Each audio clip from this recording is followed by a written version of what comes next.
toutes et à tous et bienvenue dans notre podcast en direct du forum de la génétique arabe, le premier forum au Maroc.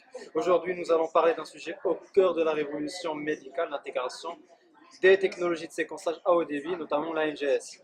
Et pour cela, nous avons le plaisir de recevoir le professeur David Janvier de Montpellier. Professeur, vous êtes généticien clinique et chef de département très complet au CHU de Montpellier qui couvre la génétique clinique, l'oncogénétique et même les phytopathologies. Vous êtes également chercheur à l'INSERM sur les maladies osseuses et actuellement vous vous intéressez aux maladies auto-immunes. Et bonjour en fait, Bonjour. je vous souhaite la bienvenue à ABA. Le thème de notre discussion, l'intégration clinique des technologies NGS en 2025. D'emblée, professeur, en tant que clinicien, si vous comparez la pratique d'aujourd'hui avec celle d'il y a 10 ans, quel est le changement le plus radical que la NGS a apporté? Alors, le changement le plus radical, ça a été de transformer notre façon de prescrire les examens génétiques. Avant, on voyait la personne, on essayait d'avoir une hypothèse en se basant sur la clinique et on envoyait l'examen génétique qui correspondait à cette hypothèse. C'est ce qu'on appelle la stratégie phénotype en premier. Donc ça a complètement disparu. On est maintenant dans une stratégie génotype en premier. On reçoit la personne, on fait l'examen génétique et on va voir ce qui va ressortir derrière, c'est-à-dire telle ou telle maladie. Donc on fait plus d'hypothèses en premier. On attend de voir quel va être le résultat par le séquençage de génome. D'accord. Et votre département a la particularité de couvrir l'oncogénétique et la phytopathologie. Commençons par l'oncogénétique. Comment le NGS a-t-il transformé la prise en charge des patients atteints de cancer à Montpellier? Est-ce qu'on peut parler de révolution diagnostique, mais où on peut parler de traitement? Alors c'est une révolution diagnostique, mais pour le traitement. C'est complètement ça. L'idée, c'est que le séquençage nouvelle génération a permis de stratifier la cause des cancers. On a un cancer du sein, ok, d'accord, mais qu'est-ce qu'il y a derrière? Est-ce que c'est BRCA1, BRCA2? Est-ce que c'est un récepteur hormonal? Et donc on va traiter en fonction de ce que l'on va identifier sur le plan génétique. Donc oui, à la fois on sait mieux et on traite mieux. D'accord. Et vous faisiez de la recherche autour des ostéoarthropathies avant, notamment l'arthrose, l'arthrite, les syndromes de Kabuki. Actuellement, vous travaillez sur la neurologie.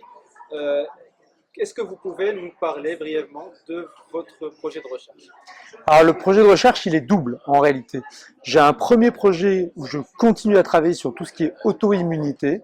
Et notre projet, c'est de proposer du séquençage long grid, donc du génome long grid, du transcriptome long grid et de regarder de l'épigénétique et de coller ça avec la clinique et de la protéomique pour avoir une intégration multi-omique pour les personnes qui ont de l'arthrite. On va quand même se servir du phénotype avant, c'est-à-dire l'âge de début des symptômes, pour enrichir en maladies monogéniques dans l'état des connaissances. L'idée, c'est quoi? C'est de se dire, la personne vient dans le service, on lui fait du multiomix le plus rapidement possible pour pouvoir proposer une immunothérapie ciblée. C'est un peu le même principe que le cancer, on stratifie et on propose des anticorps bloquants de telle ou telle cascade, de tel ou tel pathway. Donc on est à peu près dans cette stratégie-là. L'autre partie, on va dire recherche, c'est plus les maladies de la chromatine qui vont donner un trouble du neurodéveloppement. Alors qu'est-ce que c'est? La mutation dans le gène va faire que la protéine ne va pas faire son travail, ne va pas mettre les marques épigénétiques comme il faut. L'accessibilité à certains gènes va être différente et donc on va avoir des symptômes en lien avec cette perte d'accessibilité.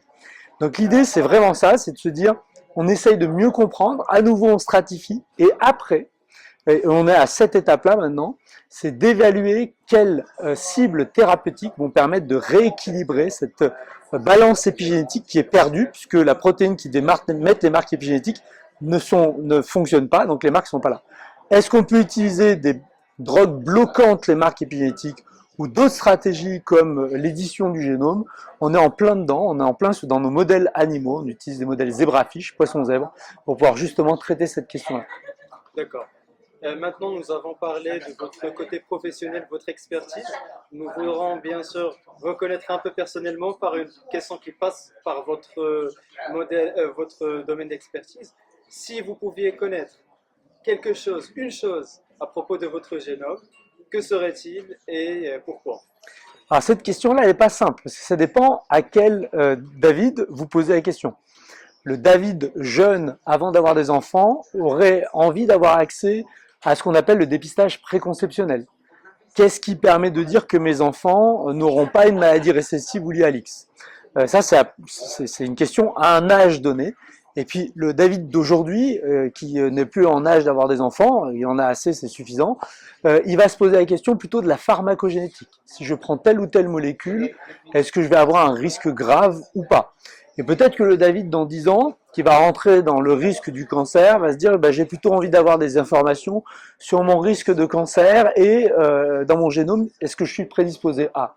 Donc ça dépend, ça va dépendre de l'âge au moment où vous posez la question. D'accord, c'est une réponse qui est très originale, je ne vais pas vous mentir.